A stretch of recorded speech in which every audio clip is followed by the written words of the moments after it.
ba'dahu amma ba'du. Alhamdulillah, segala puji bagi Allah Subhanahu wa taala atas segala nikmat yang Allah Azza wa Jalla limpahkan kepada kita semua.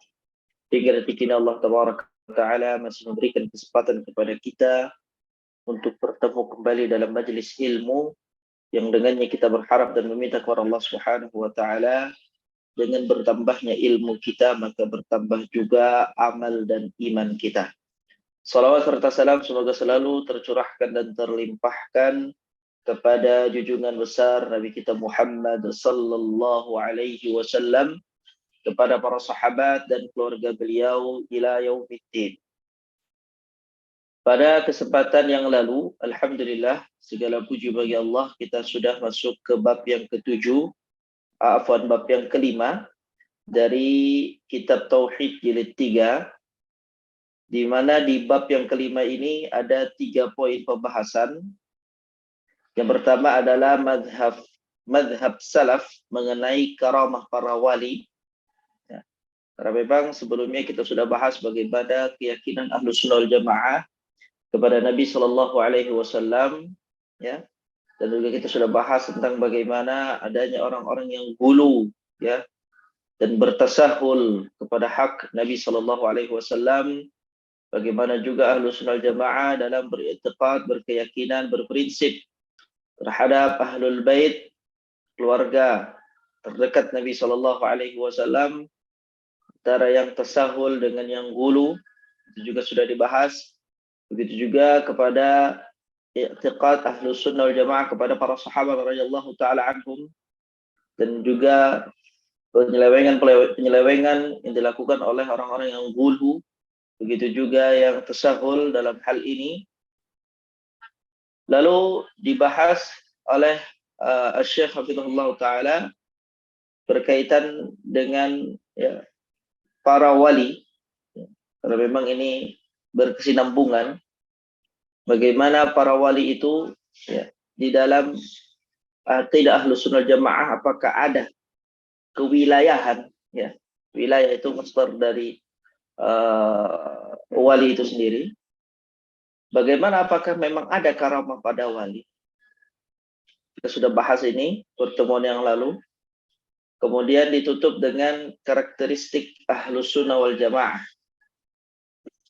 Karakteristik Ahlus Sunnah wal Jamaah, bagaimana, ya, apa saja hal-hal yang disebutkan oleh Syekh di sini tentang karakteristik Ahlus Sunnah wal Jamaah.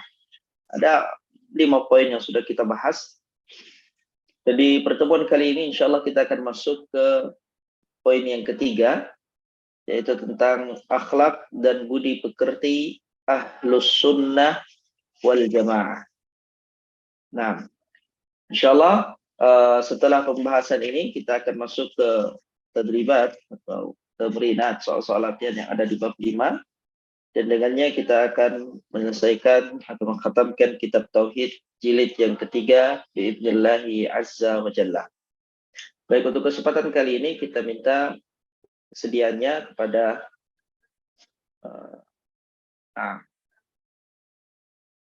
Abu Arkan mungkin, ya, untuk membacakan materi kita terakhir di kitab ini. Nah, Ustaz. Insyaallah. Nah, tafadhal, barakallahu fikum. Baik, barakallah. Akhlak dan budi pekerti Ahlus Sunnah wal Jamaah. Ahlus Sunnah wal Jamaah selalu memperindah diri mereka dengan akhlakul karimah dan budi pekerti yang mulia yang merupakan penyempurna akidah. Dan di antara buahnya adalah yang pertama, nomor 1, selalu beramal ma'ruf dan nahi mungkar. Sebagaimana Allah Subhanahu wa taala ungkapkan tentang mereka setelah berfirman, A'udzubillahi minasyaitonir rajim. Kuntum khairu ummatin ukhrijat lin-nasi ta'muruna bil ma'rufi wa tanhauna 'anil munkar wa tu'minuna billah. Yang artinya, kalian adalah sebaik-baik umat yang dilahirkan untuk umat manusia, menyuruh kepada yang ma'ruf dan mencegah kemungkaran dan beriman kepada Allah dan dan mencegah kemungkaran dan beriman kepada Allah. Surat Ali Imran ayat 110. Ma'ruf adalah sebutan untuk segala sesuatu yang dicintai oleh Allah Subhanahu wa taala, seperti iman dan amal solih. Sedangkan mungkar atau kemungkaran adalah sebutan untuk segala sesuatu yang tidak disukai Allah Subhanahu wa taala dan dicegahnya berdasarkan bimbingan syariat agama, yaitu dengan tangan, lalu dengan lisan, dan kemudian dengan hati sesuai dengan kemampuan dan maslahat. Ini tentu sangat berbeda dengan sekte Mu'tazilah yang berpandangan amar ma'ruf dan nahi mungkar itu adalah keluar dari para pemimpin atau membelot dan menentang pemerintah. Lanjut Ustaz. Silakan lanjut. Nomor 2, Ahlus Sunnah berpandangan melaksanakan ibadah haji, sholat Jumat, dan sholat Id itu harus dilaksanakan bersama para umaro, apakah mereka sebagai orang solih ataupun sebagai orang fajir. Dan mereka berkeyakinan bahwa kewajiban penegakan syiar ini, amar ma'ruf dan nahi mungkar, dilakukan bersama aparat pemerintah kaum muslimin, solih maupun fajir. Apakah mereka adalah orang-orang yang soleh konsisten kepada din maupun fasik yang kefasikannya tidak sampai menyebabkannya keluar dari Islam. Yang demikian itu demi persatuan dan menghindari perpecahan dan perselisihan, dan juga karena pemimpin yang fasik itu tidak boleh diturunkan dari jabatannya karena kefasikannya dan tidak boleh membangkangnya, sebab akan berakibat hilangnya hak-hak dan pertumpahan darah. Syekhul Islam Ibnu Taimiyah rahimahullah berkata, hampir tidak ada suatu kelompok pun yang membangkang terhadap pemimpin penguasa, melainkan pembangkangannya itu menimbulkan kerusakan yang lebih besar daripada upaya pelengserannya. Sedangkan ahlu bid'ah berpandangan bahwa penguasa wajib diperangi dan ditentang atau khuruj apabila mereka melakukan kezoliman atau telah diduga melakukan kezoliman. Mereka berpandangan demikian sebagai wujud dari amar ma'ruf dan nahi mungkar. Yang ketiga, di antara ciri ahlu sunnah wal jamaah adalah mereka selalu memelihara jamaah, melaksanakan sholat wajib secara berjamaah di masjid, melaksanakan sholat Jumat, dan lain-lain. Sebab hal-hal tersebut merupakan syiar-syiar Islam yang paling agung, ketaatan kepada Allah Subhanahu wa taala dan Rasul-Nya. Yang keempat, mereka selalu memberikan nasihat kepada umat karena mereka memandang nasihat merupakan bagian dari dinul Islam. Nasihat adalah keinginan tercapainya kebaikan bagi yang diberi nasihat dan membimbingnya menuju kemaslahatannya. Jadi, ahlu sunnah wal jamaah selalu menghendaki kebaikan bagi umat dan membimbing mereka menuju apa yang menjadi maslahat baginya. Nah, barakallahu fikum. Di poin ini pembahasannya adalah tentang akhlak dan budi pekerti Ahlus Sunnah wal Jamaah. Setelah membahas tentang berbagai prinsip Ahlus Sunnah wal Jamaah, akidahnya, penyimpangan-penyimpangan dari kelompok-kelompok al-firaqud dhalah, kelompok-kelompok sesat, dari jilid yang pertama sampai yang terakhir, sampailah kita kepada poin terakhir, pembahasan tentang akhlak dan budi pekerti. Beliau katakan di sini bahwasanya Ahlus Sunnah wal Jamaah selalu memperindah diri mereka dengan akhlakul karimah, budi pekerti yang mulia, di mana ini semua merupakan penyempurna akidah. Kata Nabi Shallallahu Alaihi Wasallam dalam haditsnya, Innama bu'ithu liutammima makarimal akhlak. Sesungguhnya aku diutus adalah untuk menyempurnakan akhlak-akhlak yang mulia. Jadi pembahasan tentang akhlak, budi pekerti itu juga adalah pembahasan yang penting karena ini akan menjadi penyempurna dari akidah, prinsip seorang yang berakidah ahli sunnati wal jamaah. Dan diantara buahnya adalah yang pertama, selalu beramar ma'ruf dan nahi mungkar. Syekhul Islam Taimiyah rahimahullah taala kata, ahli sunnah wal jamaah itu adalah a'rafun nasi bil haqqi wa arhamun nasi bil khalqi. Ahlus Sunnah wal Jamaah itu mereka adalah orang yang paling paham, paling mengerti akan kebenaran, akan al-haq, dan mereka adalah orang yang paling menyayangi pada manusia. Bentuk rasa sayang mereka adalah dengan amar ma'ruf nahi mungkar. Amar Amr itu kan memerintahkan, ma'ruf kebaikan, memerintahkan manusia kepada kebaikan karena mereka tahu mereka perintahkan. Mereka tidak diam, ya. Mereka tidak diam ketika manusia meninggalkan kebaikan. Mereka bersuara, mereka menyeru, mereka mendakwahkan kebaikan agar manusia berlari, berlomba kepada kebaikan tersebut. Dan yang kedua adalah nahi mungkar. Nahi adalah mencegah, mungkar keburukan. Segala hal apapun yang buruk itu dicegah oleh mereka, ya, agar manusia tidak terjatuh dalam keburukan itu. Ini adalah akhlak dari ahlu sunnah jamaah. Yang pertama adalah selalu beramar ma'ruf nahi mungkar. Dan kita sudah bahas pada pertemuan-pertemuan sebelumnya tentang bagaimana, ya, bimbingan dari Nabi Shallallahu Alaihi Wasallam bagi setiap orang yang melihat kemungkaran. Apakah harus selalu, ya, dengan tangannya dia rubah kemungkaran? Nabi Shallallahu Alaihi Wasallam mengembalikan ini kepada kemampuan, ya, dan dilihat kepada maslahatnya. Kata Nabi Shallallahu Alaihi Wasallam, "Man ra'a minkum munkaran falyughayyirhu biyadihi." Barang siapa di antara kalian yang melihat kemungkaran, hendaknya dia rubah dengan tangannya, ya. Apabila dia tidak mampu, maka dengan lisannya. Apabila dengan lisan juga tidak mampu, maka paling tidak dia ingkari dengan hatinya. Jadi pengingkaran hati ini merupakan hal yang wajib, yang paling minim yang dilakukan oleh seorang muslim ketika melihat kemungkaran. Dan Nabi menyebutkan wadzalika adhaful iman, itu adalah keimanan yang paling lemah, pengingkaran dengan hati. Baik, Allah Subhanahu wa taala yang mengungkapkan tentang mereka Ahlussunnah Jamaah yang selalu beramar ma'ruf nahi munkar. Mereka tahu kebenaran, berarti kan menandakan Ahlussunnah Jamaah itu adalah orang yang tahu kebenaran. Kalau tahu kebenaran berarti mereka belajar, ya. Mereka menuntut ilmu. Bagaimana mereka bisa mengetahui kebenaran kalau mereka bukan orang yang bertalabul ilm? Jadi, ya, Ahlussunnah Jamaah itu ketika mereka dikatakan, ya, menyuruh kepada yang ma'ruf, bagaimana mereka bisa menyuruh kepada yang ma'ruf kalau seandainya mereka tidak tahu akan hakikat yang ma'ruf itu sendiri? Berarti mereka adalah orang yang belajar, penuntut ilmu, ya, memprioritaskan ilmu. Mereka memuliakan ilmu. Itulah Ahlussunnah Jamaah. Karena mereka memuliakan ilmu, melihat ilmu itu adalah sesuatu yang mulia, maka mereka menyuruh manusia lain, orang lain untuk bersegera menuju kemuliaan tersebut. Allah Subhanahu wa taala mengungkapkan tentang mereka seraya berfirman dalam surat Ali Imran ayat 110. Kuntum khaira ummah.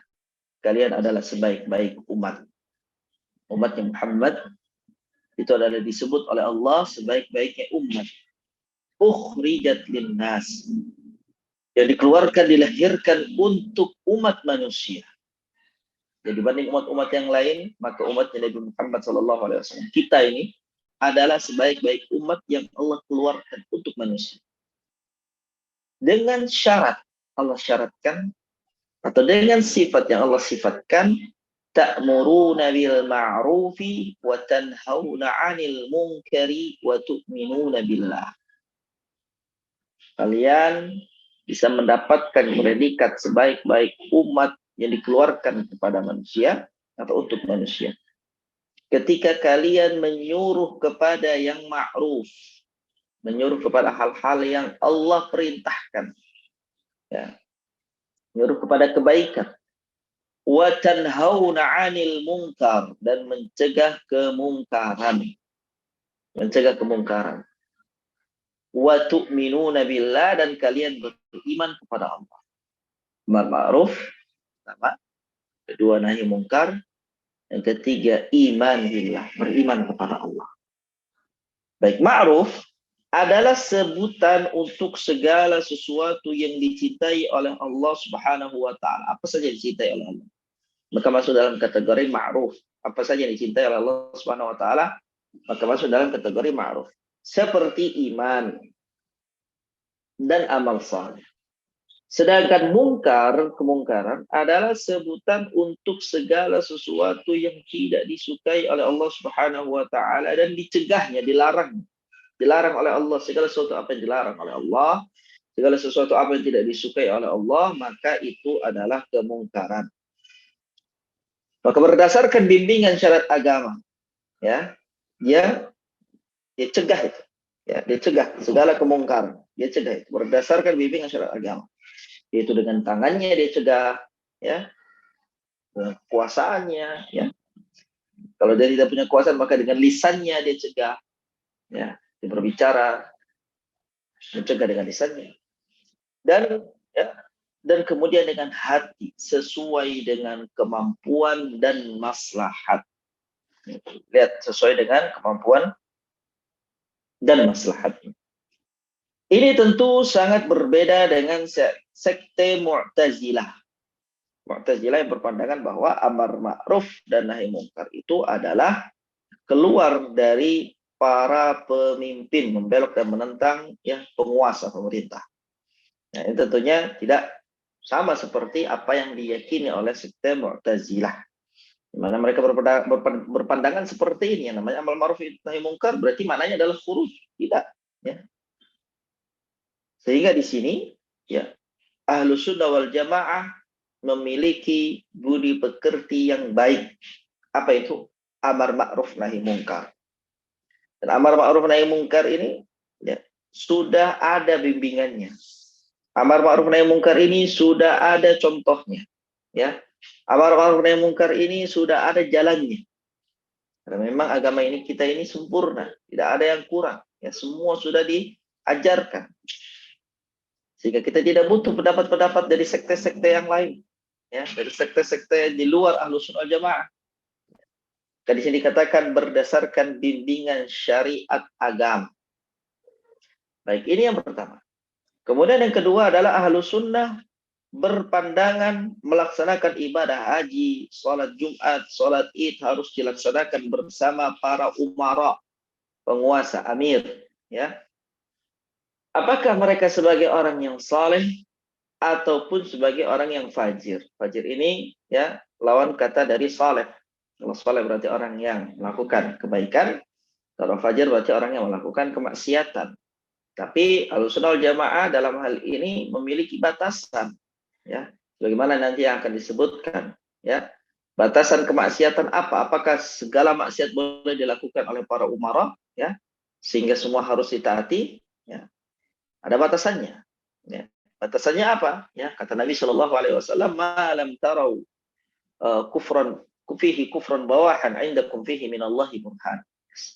Selama kalian tidak melihat yang namanya kekafiran yang nyata dari para pemimpin kalian. Jadi ini batasannya Nabi Shallallahu Alaihi Wasallam sebutkan. Jadi selama pemimpin itu tidak menyatakan kekufuran ya yang nyata, ya, melakukan kekufuran yang nyata, maka di sini ya sefajir-fajirnya dia, ya seburuk-buruknya dia, maka di sini tetap dilakukan ahkam syariah bersamanya. Dan mereka berkeyakinan bahwa kewajiban penegakan syiar ini, penegakan syiar amar ma'ruf nahi mungkar dilakukan bersama aparat pemerintah kaum muslimin salih ataupun fajir. Ya, kenapa? Karena memang para penguasa lah yang memiliki kemampuan untuk itu. Mereka yang memiliki ya perangkat untuk melakukan amar ma'ruf nahi mungkar. Baik. Apakah mereka adalah orang-orang yang saleh konsisten kepada ad-din maupun fasik yang kefasikannya tidak sampai mengeluarkan atau menyebabkannya keluar dari Islam? Jika di sini menjadi jelas bahwasanya batasannya seorang pemimpin, penguasa yang kefasikannya tidak sampai menyebabkannya keluar dari Islam. Ya demikian itu demi persatuan dan menghindari perpecahan dan perselisihan. Ya, namanya juga Ahlus Sunnah wal Jamaah. Ya. Selain mereka berada di atas sunnah, mereka juga bersama jamaah. Jamaatul muslimin, bukan jamaah antara kelompok, tidak, tapi seluruh kaum muslimin berjamaah. Inilah demi persatuan dan menghindari perpecahan dan perselisihan. Dan juga karena pemimpin yang fasik itu tidak boleh diturunkan dari jabatannya karena kefasikannya dan tidak boleh membangkangnya sebab akan berakibat hilangnya hak-hak dan pertumpahan darah. Bahasan tentang khuruj ini hanya dibolehkan ketika seorang pemimpin melakukan kekufuran yang nyata. Itu kekufuran yang memang benar-benar jelas, kekufuran yang jelas. Kemudian kalaupun seorang pemimpin melakukan kekufuran dengan jelas, para ulama juga membahas apakah ketika itu harus melakukan khuruj, dan juga pembahasan tersendiri. Dan tidak semua para ulama yang mengatakan kita harus melakukan khuruj. Ketika itu juga sebagai mengatakan bahwasanya harus dilihat kepada maslahatnya. Apakah yang ingin melakukan khuruj itu memiliki kekuatan, memiliki kekuasaan, memiliki jangan sampai dengan khurujnya malah terjadi pertumpahan darah yang lebih besar, sehingga semua itu kembali kepada asyaukah, kembali kepada al-quwah, kembali kepada kekuatan, sehingga para ulama mengatakan kalau seandainya dari pembangkangan itu menimbulkan kerusakan yang lebih besar, gitu kan, terbunuhnya kaum muslimin, kemudian semuanya menjadi hancur dan itu menjadi salah satu hal yang menyebabkan seseorang itu tidak bisa melakukan khuruj. Nah, Syekhul Islam Ibnu Taimiyah rahimahullah berkata, hampir tidak ada suatu kelompok pun yang membangkang terhadap pemimpin penguasa, melainkan pembangkangannya itu menimbulkan kerusakan lebih besar daripada upaya pelengserannya.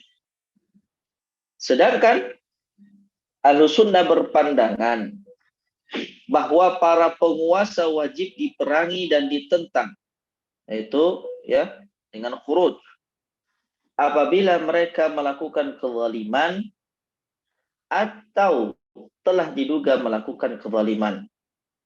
Padahal yang dibenarkan itu hanya jikalau dia melakukan kekufuran yang nyata. Dan kelompok kaum muslimin itu memiliki kekuatan, bukan hanya sekedar waham, bukan hanya sekedar khayalan saja, tapi memang benar-benar memiliki kekuatan yang bisa meminimalisir berbagai mafsadat pertumpahan darah yang ada. Nah, mereka berpandangan demikian sebagai wujud dari amar ma'ruf dan nahi mungkar. Dan ini yang diinginkan oleh Ahlussunnah wal Jamaah yang melengsarkan pemimpin. Mereka tidaklah ada syahwat untuk apapun dari kekuasaan. Mereka bukan ingin menguasai ini dan mendapatkan itu dari kenikmatan-kenikmatan dunia. Tapi ini semua adalah wujud dari amar ma'ruf dan nahi mungkar. Gitu ya. Kemudian yang ketiga, di antara ciri Ahlussunnah wal Jamaah adalah mereka selalu memelihara jamaah, melaksanakan sholat wajib secara berjamaah di masjid, melaksanakan sholat Jumat, dan lain-lain. Sebab hal-hal tersebut merupakan syiar-syiar Islam yang paling agung, ketaatan kepada Allah dan Rasul-Nya. Yang keempat, mereka selalu memberikan nasihat kepada umat. Karena mereka memandang nasihat merupakan bagian dari dinul Islam. Makanya Nabi SAW ketika Nabi SAW ketika ditanya, Nabi memberikan komentar ad-dinu an-nasihah. Agama itu adalah nasihat. Ditanya oleh para sahabatnya, liman ya Rasulullah? Nasihat itu hanya nasihat itu kepada siapa saja wahai Rasulullah? Dijelaskan Nabi SAW diantaranya adalah kepada kaum muslimin, wali a'immatihim, dan juga kepada para a'immah kaum muslimin. Lillahi wali kitabihi wa rasulihi, dan juga kepada para a'immah, para pemimpin kaum muslimin itu juga dinasihati. Bukan berarti dibiarkan, didiamkan, tidak. Begitu juga dengan kaum muslimin secara umum, yang kaya, yang miskin, bermartabat, yang tidak memiliki nasab, yang memiliki nasab yang mulia, semuanya dinasihati. Ini adalah akhlaknya ahli sunnah wal jamaah. Tidak membedakan, semua dinasihati. Nasihat adalah keinginan tercapainya kebaikan bagi yang diberi nasihat dan membimbingnya menuju kemaslahatannya. Bukan karena hasad, bukan karena dengki, karena ingin kebaikan pada orang yang dinasihati. Itu yang menjadikan ahli sunnah wal jamaah selalu memberikan nasihat. Jadi Ahlus Sunnah wal Jamaah selalu menghendaki kebaikan bagi umat dan membimbing mereka menuju apa yang menjadi maslahat baginya. Jadi Ahlus Sunnah wal Jamaah sampai poin ini, mereka adalah orang-orang yang menuntut ilmu, mereka yang belajar, mereka yang tahu ini halal, ini haram, ya. Kemudian setelah itu mereka mengamalkan apa yang diwajibkan oleh Allah Subhanahu wa taala atas mereka. Di antaranya adalah dengan mengamalkan ilmu sendiri itu sendiri, kemudian dengan mendakwahkannya ini ya. Menasihati itu kan dakwah. Amar ma'ruf nahi mungkar itu dakwah, ya. Jadi seorang itu Ahlussunnah wal Jamaah ketika dia belajar, bukan kemudian ilmunya mengendap pada dirinya tidak, tetapi juga berefek, berdampak kepada orang di sekitarnya. Dia mendakwahkan orang dengan kebaikan sehingga kebaikan itu tersebar. Ya, ini karakteristik akhlak Ahlussunnah wal Jamaah. Jadi kalau ada yang mempelajari Ahlussunnah wal Jamaah, namun kemudian ya menjadi eksklusif, menjadi tertutup, ya tidak mendakwahkannya, ini perlu ditanyakan ini Ahlussunnah yang mana ini?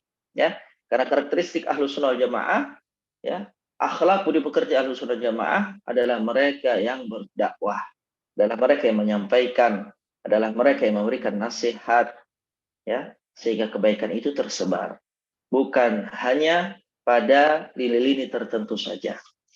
Nah, kemudian berikutnya yang kelima.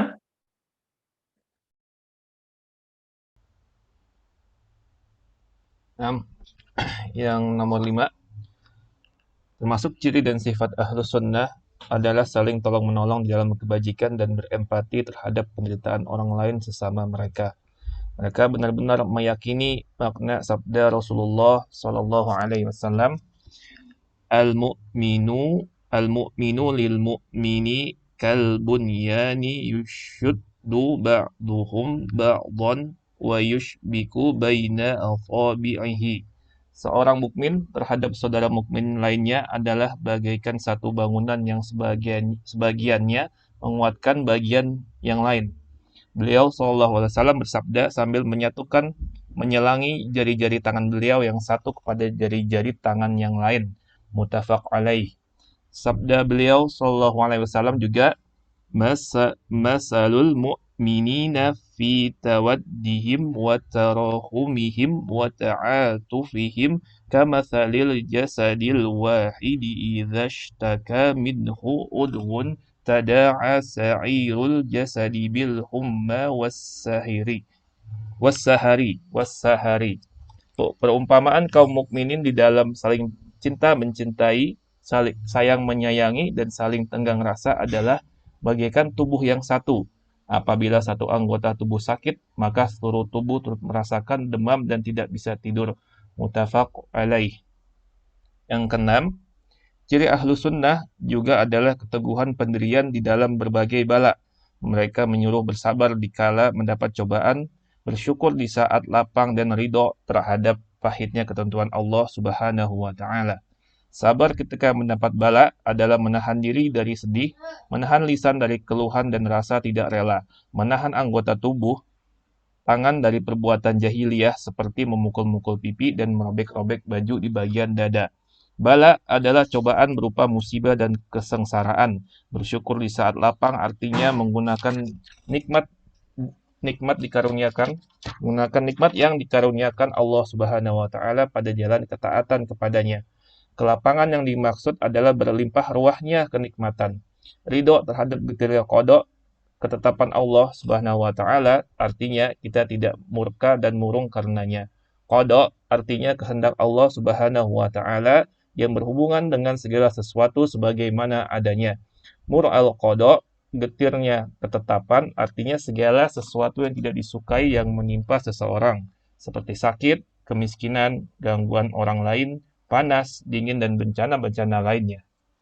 Nah, barakallahu fikum. Yang kelima, termasuk ciri dan sifat ahlu sunnah adalah saling tolong-menolong di dalam kebaikan dan berempati terhadap penderitaan orang lain sesama mereka. Jadi memang ya akhlaknya ahlu sunnah jamaah itu nggak bisa melihat kaum muslimin yang lain, orang lain, ya itu menderita. Ya. Dia menderita, ya itu nomor sekian. Yang penting saudara muslimnya, ya dia tidak menderita. Dan Ahlussunnah wal Jamaah itu disifati dengan ya orang yang suka menolong. Ya. Sehingga tolongan ini ya bisa bersifat duniawi, bisa bersifat ukhrawi. Sifat ukhrawi tadi yang sudah kita bahas. Amar ma'ruf nahi mungkar itu kan menolong. Ya. Menasehati berdakwah itu adalah menolong. Makanya Nabi Shallallahu Alaihi Wasallam dalam sebuah hadis ya katakan kepada para sahabat, unsur akhaka zaliman au madluman. Tolonglah saudaramu, tolonglah kawanmu, temanmu yang zalim maupun yang dizalimi. Para sahabat bertanya, wahai Rasulullah, kalau ada orang yang dizalimi kita tolong wajar. Tapi kalau ada orang yang zalim, bagaimana kita menolong? Engkau menahan dia dari kezaliman yang akan dia lakukan, itu adalah bentuk pertolonganmu kepada dirinya. Jadi nahi mungkar itu adalah pada hakikatnya dia adalah tolong menolong. Menasehati orang, menyuruh kepada kebaikan, itu tolong menolong. Jadi Ahlussunnah wal Jamaah di sini disifati dengan orang-orang yang tidak cuek dengan lingkungan. Ya, Ahlussunnah wal Jamaah itu adalah orang yang ketika melihat kemungkaran bergetar hatinya, ingin ya dia ingkari sesuai dengan kemampuan, kapasitas kemampuan dirinya. Bukan orang yang kemudian berhati dingin, cuek dengan sesama, ya. Cuek dengan lingkungan, dengan apa yang terjadi di sekitarnya, tidak. Ahlussunnah wal Jamaah tahu kebenaran dan mereka menyampaikan kebenaran itu sesuai dengan kemampuan dirinya.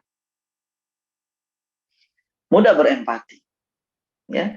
Bukan fokus dengan hidupnya sendiri, ya. Ini hidup-hidup saya, hidup-hidup kamu, hidup-hidup dia, hidup-hidup mereka. Enggak. Ahlussunnah wal Jamaah ini adalah saling tolong menolong. Ahlussunnah wal Jamaah saling berempati. Mereka benar-benar meyakini makna sabda Rasulullah Sallallahu Alaihi Wasallam, al-mu'minu lil mu'mini kal bunyan. Seorang mukmin dengan mukmin yang lain bagaikan satu bangunan. Yashuddu ba'duhum ba'dah, yang sebagiannya menguatkan bagian yang lain. Wa yushbiku baina asabihi. Beliau Nabi Shallallahu Alaihi Wasallam bersabda tentang hadis ini sambil menyatukan atau menyelangi jari-jari tangan beliau yang satu kepada jari-jari tangannya yang lain. Ya, hadis yang diriwayatkan oleh Imam Bukhari dan Imam Muslim seperti ini ya. Nah, ini kan menjadi kuat ya di selah, disatukan jari-jarinya. Al-mu'minu lil mu'mini kal bunyan yashuddu ba'duhum ba'dha. Seorang mukmin dengan mukmin yang lain bagaikan satu bangunan yang saling menguatkan antara satu bagian dengan bagian yang lainnya. Sabda Nabi Shallallahu Alaihi Wasallam juga, "Mathalul mu'minina," perumpamaan kaum mukminin, "fi tawaddihim wa tarahumihim wa ta'atufihim," di dalam saling mencintai, saling menyayangi, saling tenggang rasa. Kamathalil jasadil wahid, adalah bagaikan tubuh yang satu. Idza ishtaka minhu udhun, apabila salah satu anggota tubuhnya sakit, tada'a sairul jasadi bil humma wassahar, maka seluruh tubuh turut merasakan demam dan tidak bisa tidur. Ketika ada satu bagian tubuh yang sakit, maka yang lain pun ikut merasakan sakit. Ya, sehingga tidak bisa dibedakan. Ya, dibeda-bedakan, dikotak-kotakkan kaum muslimin. Oh, ini kaum muslimin ya, orang-orang yang harus kita sayang itu yang hanya ada di Indonesia saja gitu ya. Di luar Indonesia mau dia muslim ya, kalau dia kulitnya beda dengan kita ya, kemudian jasadnya, tubuhnya beda dengan kita, postur tubuhnya beda dengan kita, maka itu urusan mereka, yaitu negara-negara mereka. Tidak bisa seperti itu, ya. Sehingga Islam ini tidak bisa dibatasi dengan ya batasan-batasan negara. Islam ini ya mengajarkan kepada kita, siapapun yang mengatakan asyhadu alla ilaha illallah wa asyhadu anna muhammadar rasulullah, ya, menampakkan keislaman, zahirnya Islam, Muslim, maka dia adalah saudara kita. Wajib bagi kita untuk berempati terhadap ya penderitaan yang dia alami. Ya, jadi empati tegar rasa itu bukan dibatasi dengan negara. Pokoknya dia mempunyai kebangsaan negara tertentu, berarti dia saudara kita. Tidak memiliki kebangsaan tertentu, bukan saudara kita. Nah ini ya Islam tidak seperti itu. Sehingga dikatakan di sini perumpamaan kaum mukminin di dalam saling mencintai, saling menyayangi, saling tenggang rasa itu bagaikan tubuh yang satu. Apabila salah satu anggota tubuhnya sakit, maka seluruh tubuh merasakan. Kalau seandainya ada ya seorang mukmin satu saja di ujung dunia saja, di ujung dunia sana, yang kemudian dibunuh, dizalimi, maka semua kita merasakan sakit. Semua kita menderita dengan penderitaan yang dialaminya. Ini adalah akhlak. Ya, ini akhlak. Penyempurna dari akidah-akidah kita. Ya, jadi kalau kita flashback lagi, ya kita sudah belajar nih bagaimana akidah Ahlussunnah Jamaah. Semuanya sudah lengkap. Pembagian tauhid yang 3 kita sudah belajar, gitu kan? Kemudian rukun iman yang 6 kita sudah belajar. Penjelasan tentang detail apa itu nawaqidul iman, nawaqidul Islam, pembatal-pembatal keimanan, pembatal-pembatal keislaman atau hal-hal yang dapat mengurangi keimanan seseorang kita sudah belajar. Apa itu syirik, apa itu kufur, apa itu nifak, apa itu bid'ah, apa itu wali, apa itu karamah, semuanya, apa itu ahlul bait, bagaimana akidah kita, semuanya sudah kita pelajari. Baik, untuk pelengkap dari akidah prinsip ini adalah dengan mempelajari akhlak. Akhlak Ahlussunnah Jamaah adalah tidak cuek terhadap muslim yang lain. Akhlak akidah Ahlussunnah Jamaah, ya, akhlak Ahlussunnah Jamaah, budi pekerti mereka adalah mereka saling tolong menolong. Ya, tidak eksklusif hidupnya, tidak. Ya, mereka terbuka. Ahlussunnah Jamaah itu terbuka, menolong sama kaum muslimin. Ya, wala wal baraknya jelas. Loyalitas kepada iman, kepada orang beriman itu jelas. Barak kepada orang yang tidak beriman itu jelas. Semua jelas, ya. Semua ada dalam pembahasan akidah itu. Ada mudahana, ada mudarah. Mudarah diperbolehkan, mudahana tidak diperbolehkan. Semua sudah jelas dalam agama ini, ya. Bagaimana prinsip kita ketika dalam keadaan lemah, kaum muslimin tidak memiliki kekuatan, ya. Bagaimana amar ma'rufnya, bagaimana nahi mungkarnya, sudah dibahas juga, ya.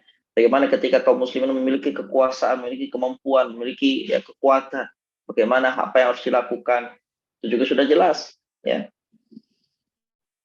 Baik. Kemudian yang keenam, akhlak dan budi pekerti Ahlussunnah. Ciri Ahlussunnah juga adalah keteguhan pendirian, teguh. Ya. Nah, ini berarti harus digarisbawahi ya, bahwasanya Ahlussunnah Jamaah itu bukan hanya yang pintar ngomong, bukan hanya yang pintar berdakwah saja, tidak. Nasihatin orang, tidak. Tapi dalam diri dia sendiri, dia kuat, dia teguh. Ya. Setelah dia mempelajari tentang akidah, ya bukan hanya dia pintar untuk ya menasihati orang lain, mendakwai orang lain, tetapi dalam diri dia juga kuat. Dia kuat itu ya. Ciri Ahlussunnah adalah keteguhan pendirian di dalam berbagai bala musibah, ujian. Kuat, kokoh. Itu Ahlussunnah. Mereka menyuruh bersabar dikala mendapat cobaan, bersyukur di saat lapang, ridho terhadap pahitnya ketentuan Allah. Ya, bukan orang yang tidak bisa bersabar terhadap masalah pribadinya ya. Apa tidak mudah bersyukur, mendapatkan ya kelapangan ya. Bukan seperti itu, tapi Ahlussunnah wal Jamaah mereka adalah orang yang mereka kuat teguh dalam pendiriannya, dalam akidahnya. Ketika mendapatkan ujian dia bersabar, ketika dia mendapatkan nikmat dia bersyukur. Mudah sekali bagi dia untuk bersyukur, ingat kepada Allah, menisbatkan nikmat itu kepada Allah, dan dia ridho terhadap ketetapan dari Allah SWT sepahit apapun itu. Sabar ketika mendapat bala adalah menahan diri dari rasa sedih. Menahan diri dari rasa sedih. Menahan lisan dari keluhan. dan rasa tidak rela. Menahan anggota tubuh tangan dari perbuatan jahiliyah, seperti memukul-mukul pipi dan merobek-robek baju di bagian dada. Ini disebut dengan niyaha, meratapi mayit ya. Ini adalah hal yang dilarang, diharamkan dalam agama. Bala adalah cobaan berupa musibah dan kesengsaraan. Bersyukur di saat lapang artinya menggunakan nikmat yang dikaruniakan Allah SWT pada jalan ketaatan kepadanya. Kelapangan yang dimaksud adalah berlimpah ruahnya kenikmatan. Ridho terhadap getirnya qada, getirnya ketetapan Allah SWT, artinya kita tidak murka dan murung karenanya. Ya. Qada artinya kehendak Allah Subhanahu wa taala yang berhubungan dengan segala sesuatu sebagaimana adanya. Ketetapan Allah, kehendak Allah. Murul qada atau getirnya ketetapan artinya segala sesuatu yang tidak disukai yang menimpa seseorang seperti sakit. Nggak ada orang yang suka sakit. Tapi dia tetap terima ketetapan Allah itu, dia tidak murka, ya. Dia tidak murung karenanya, ya. Dia terima itu semua ketetapan Allah. Begitu juga kemiskinan, ya. Dia terima ridho Allah Subhanahu wa taala akan hal itu. Gangguan orang lain, dizalimi oleh orang lain, dia terima. Tidak mengumpat, ya. Kemudian tidak melakukan kezaliman yang lainnya. Panas, dingin, dan bencana-bencana lainnya, inilah disebutkan dengan getirnya ketetapan. Allah ingin uji kita dengan ketetapan itu. Kita mendapatkan ini, bagaimana respon kita. Masihkah kita dekat kepada Allah dengan ujian ini, gitu ya? Masihkah kita bersadar kepada Allah? Masihkah kita mengharapkan mencintai Allah Subhanahu wa taala? Itu semua ujian. Dan ujian itu bukan hanya sesuatu yang disebut dengan ketidakenakan. Keenakan itu, nikmat itu juga ujian. Apakah kita bisa bersyukur kepada Allah? Atau malah kita lupa, kita kufur kepada Allah Subhanahu wa taala. Ya, tapi banyak orang yang ketika diuji dengan kemiskinan dia teguh, dia kokoh.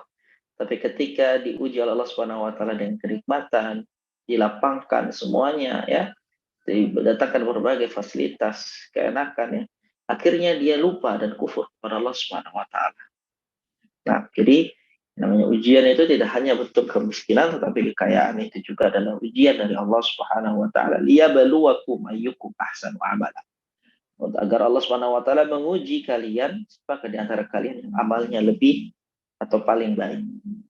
Nah, yang ketujuh, silakan dibaca dilanjutkan. Nah, yang nomor 7, yang ketujuh, Ahlus Sunnah sangat memperhatikan akhlakul karimah. Mereka mempercantik diri dengan akhlak mulia dan mengajak orang lain untuk berakhlak mulia. Mereka mengajak kepada amal-amal yang terbaik, seperti keberanian, kejujuran, dan amanah. Mereka sangat meyakini sabda Rasulullah SAW, "Akmalul mu'minina imanan ahsanuhum khuluqan." Orang-orang mukmin yang paling sempurna imannya adalah mereka yang paling baik akhlaknya. Mereka benar-benar meyakini hadis tersebut dan mengamalkan kandungannya. Ahsanuhum khuluqan artinya yang lebih lembut, lebih ramah, dan lebih indah akhlaknya. Ahlu sunnah mengajak untuk bermuamalat, bergaul dengan sesama manusia dengan cara yang terbaik, memberikan hak-hak kepada pemiliknya, dan mereka juga melarang sifat-sifat tercela seperti sombong, takabur, dan mengganggu orang lain. Mereka menyerukan kepada Anda agar menjalin silaturahim dengan orang yang memutus hubungan dengan Anda. Maksudnya adalah berlaku baik terhadap orang yang berlaku buruk kepada Anda, memberi kepada orang yang bakhil kepada Anda. Anda keluarkan pemberian berupa pemberian sukarela, hadiah, dan lain-lain kepada orang yang pelit terhadap Anda. Perbuatan seperti itu termasuk ihsan, dan Anda juga memaafkan orang-orang yang menzolimi Anda, baik pada harta, darah, ataupun kehormatan, karena sikap seperti itu dapat menimbulkan rasa cinta kasih dari pelaku kezoliman itu dan mendatangkan pahala dari Allah Subhanahu wa taala. Ahlu sunnah memerintahkan apa yang diperintahkan oleh Allah Subhanahu wa Ta'ala, seperti memberikan hak kepada orang-orang yang berhak menerimanya. Mereka mengajak untuk berbakti kepada ibu dan bapak, kedua orang tua, dengan cara patuh kepada mereka di dalam masalah yang tidak berupa kemaksiatan, berbuat baik kepada mereka dalam bentuk ucapan dan perbuatan, bersilaturahim, yakni berbuat baik kepada kaum kerabat dekat, baik terhadap tetangga dengan berbuat baik dan tidak mengganggu mereka, dan berbuat ihsan kepada anak-anak yatim, dengan cara mengelola dan membina keadaan mereka dan harta mereka serta berbelas kasih kepada mereka. Juga berbuat ihsan kepada kaum du'afa, fakir dan miskin, dengan cara memberi sedekah dan bersikap ramah kepada mereka.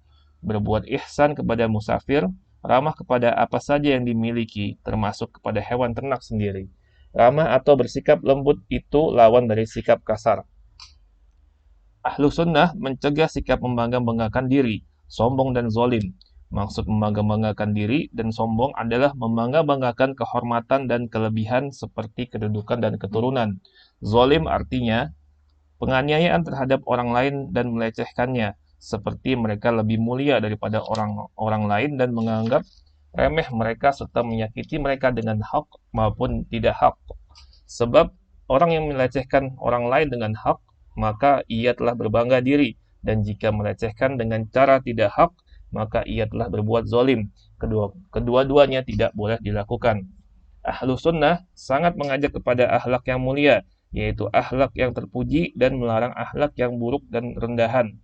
Semua dikerjakan oleh ahlu sunnah, dan apa yang mereka perintahkan dan apa yang mereka larang sebagaimana tersebut di atas, dan hal-hal yang disebutkan semuanya mereka ambil dari Al-Quran dan Sunnah Rasulullah Shallallahu Alaihi Wasallam.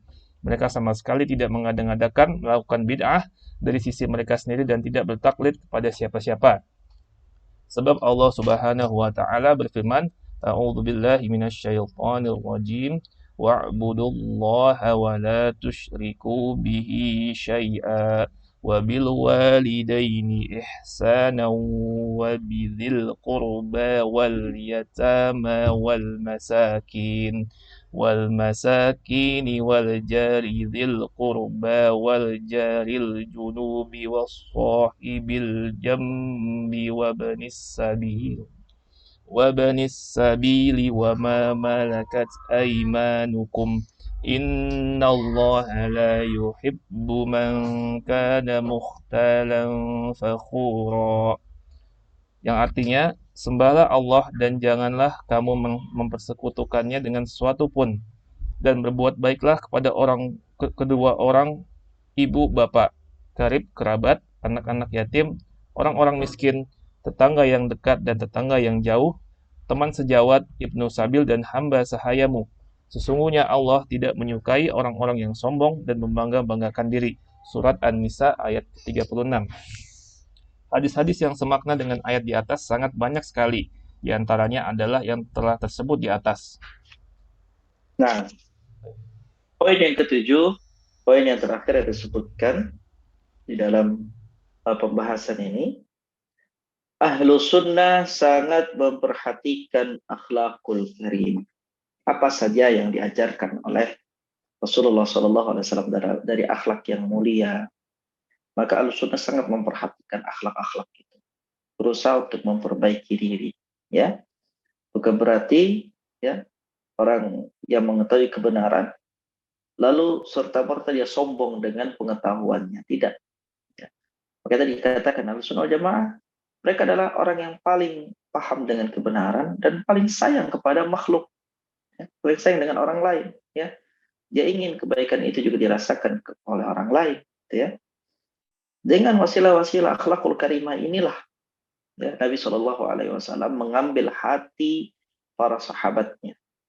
Bahkan orang-orang yang memerangi Islam ketika itu musuh-musuhnya Rasulullah SAW mengakui akan akhlak mulia yang dimiliki oleh Nabi SAW. Mereka terpukau dengan akhlak mulia dari Nabi Muhammad SAW. Padahal itu musuh mereka, gitu ya. Di sini Ahlussunnah mereka mempercantik diri dengan akhlak mulia dan mengajak orang lain untuk berakhlak mulia. Mereka mengajak kepada amal-amal yang terbaik, seperti keberanian. Ini kan akhlak mulia, keberanian, kejujuran, akhlak mulia, amanah, akhlak mulia. Mereka sangat meyakini sabda Rasulullah sallallahu alaihi wasallam, "Akmalul mu'minina imanan, ahsanuhum khuluqa." Orang-orang mukmin yang paling sempurna imannya adalah mereka yang paling baik akhlaknya. Perhatikan ini, ya. Hadis yang diriwayatkan oleh At-Tirmidzi dan Imam Ahmad. Kemudian Imam Tirmidzi mengatakan haditsun hasanun sahih, hadis yang hasan dan sahih. Di sini Nabi menggambarkan tentang orang-orang mukmin yang paling sempurna imannya adalah mereka yang paling baik akhlaknya, paling sempurna akhlak. Ya, jadi ada ya, orang yang beriman tapi akhlaknya buruk. Ya, ada orang yang tidak beriman tapi berakhlak gitu ya. Dan ini kita tidak melihat akhlaknya. Kita melihat ini orang tidak beriman, berarti kedudukannya di bawah, rendah. Walaupun dia sejujur apapun gitu ya, walaupun dia seamanah apapun, kalau dia kafir, dia hina. Ini bukan pembahasan kita adalah orang yang beriman.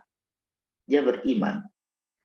Dengan ya, beriman dengan akhlak yang buruk, dengan beriman akhlaknya baik. Mana yang lebih sempurna? Nabi katakan akmalul mu'minina imanan ahsanuhum khuluqa. Orang mukmin yang paling sempurna imannya adalah mereka yang paling baik akhlaknya. Jadi ketika kita mempelajari tentang akidah, kita mempelajari tentang tauhid, tentang prinsip, ya, bukan berarti kita harus menyampingkan tentang pembahasan-pembahasan akhlak. Karena pada hakikatnya ini sudah include satu paket ini. Ini syariat dari Allah, ini agama Allah. Ini diajarkan oleh Nabi Shallallahu Alaihi Wasallam dengan kehidupannya, ya, praktekkan oleh Nabi Shallallahu Alaihi Wasallam. Sehingga apa yang kita ambil dari Nabi itulah, ya. Di situ ada akidah, di situ ada tauhid, di situ ada muamalah, di situ ada akhlak, di situ ada adab, semuanya di situ. Ya, berarti orang yang mengambil seluruhnya, maka dia adalah orang yang paling sempurna imannya. Ya, mereka benar-benar meyakini hadis tersebut dan mengamalkan kandungannya. Ahsanuhum khuluqa, artinya yang lebih lembut, lebih ramah, ya, lebih indah akhlaknya. Ini adalah orang mukmin yang paling sempurna imannya. Bagaimana Nabi Shallallahu Alaihi Wasallam dalam hadis ini mengaitkan antara iman dengan akhlak. Berarti akhlak itu ada, ya, pembahasan-pembahasannya dalam kitab-kitab akidah, dalam pembahasan-pembahasan tauhid, ya, ada. Ahlussunnah mengajak untuk bermuamalah, bergaul dengan sesama manusia dengan cara yang terbaik, memberikan hak-hak kepada pemiliknya. Dan mereka juga melarang sifat-sifat tercela seperti sombong. Ya. Ada yang tahu tentang tauhid tapi sombong. Ya. Kemudian mengganggu orang lain, zalim, tahu tauhid, tahu akidah tapi zalim sama orang. Ya. Mengambil hak orang lain. Ya. Mereka menyerukan kepada Anda agar menjalin silaturahim dengan orang yang memutuskan hubungan dengan Anda. Dizalim, maafkan. Itu Ahlussunnah mengajarkan. Dizalim orang lain, maafkan. Maksudnya adalah berlaku baik terhadap orang yang berlaku buruk kepada Anda. Memberi kepada orang yang bakhil kepada Anda. Anda keluarkan pemberian berupa pemberian sukarela, hadiah, dan lain-lain kepada orang yang pelit terhadap Anda. Jadi bukan orang yang mempunyai prinsip. Ahlussunnah itu bukan orang yang memiliki prinsip. Kalau kamu baik, saya baik. Kalau kamu buruk, saya lebih buruk. Enggak. Ya. Ahlussunnah wal Jamaah walaupun diburuk, ya, walaupun dilakukan dengan perilaku yang buruk, dizalimi, dia tetap berlaku baik. Itu tadi ya. Akmalul mu'minina imanan ahsanuhum khuluqa. Orang mukmin yang paling sempurna imannya adalah yang paling baik akhlaknya. Diburukin, balas dengan kebaikan. Jadi sangat jauh dari sifat-sifat kasar, ya, sifat-sifat kaku, sifat-sifat bengis, sifat-sifat kejam. Ya, Ahlussunnah itu sangat lembut. Ahlussunnah itu sangat baik, ya, sangat ramah. Itu Ahlussunnah. Perbuatan seperti itu termasuk ihsan. Dia pelit sama kita, nggak apa-apa, kita baik sama dia. Ya. Dan Anda juga memaafkan orang yang menzalimi Anda, baik pada harta, darah, ataupun kehormatan, dihina, dicaci, diinjak-injak, disindir, karena maafkan. Ya. Karena sikap seperti itu dapat menimbulkan rasa cinta kasih dari pelaku kezaliman itu dan mendatangkan pahala dari Allah Subhanahu wa taala. Orang yang zalim itu akan dia akan menyerah sendiri dengan kezalimannya ya. Dia melakukan kezaliman, kita balas dengan kebaikan. Dia akan sadar sendiri dengan itu. Sampai kita akan mendapatkan pahala dari sisi Allah Subhanahu wa taala. Ahlussunnah memerintahkan apa yang diperintahkan oleh Allah Subhanahu wa taala seperti memberikan hak kepada orang-orang yang berhak menerimanya. Mereka mengajak untuk berbakti kepada ibu dan bapak, kepada kedua orang tua dengan cara patuh kepada mereka di dalam masalah yang tidak berupa kemaksiatan, berbuat baik kepada mereka dalam bentuk ucapan dan perbuatan, bersilaturahim, yakni berbuat baik kepada kaum kerabat dekat, baik terhadap tetangga, dengan berbuat baik dan tidak mengganggu mereka, berbuat ihsan kepada anak-anak yatim, dengan cara mengelola, membina keadaan mereka dan harta mereka, serta berbelas kasih kepada mereka. Juga berbuat ihsan kepada kaum du'afa, fakir miskin dengan cara memberi sedekah dan bersikap ramah kepada mereka. Berbuat ihsan kepada musafir, ramah kepada apa saja yang dimiliki, termasuk kepada hewan ternak sendiri. Ramah atau bersikap lembut itu lawan dari sikap kasar. Ya. Kita melihat ada orang-orang yang mempelajari akidah tauhid, tapi dengan belajarnya akan tauhid akidah malah menimbulkan sikap yang kasar. Ya, ini adalah kesalahan.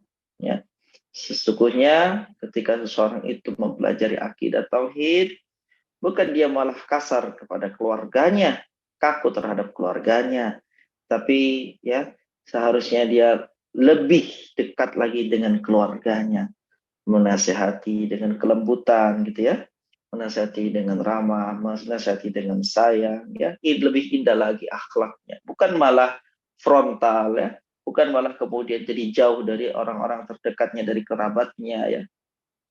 Kalau memang mereka salah, maka dakwahkanlah dengan indah ya, bukan dengan sikap-sikap kasar dan dengan sikap-sikap keras dan frontal ya.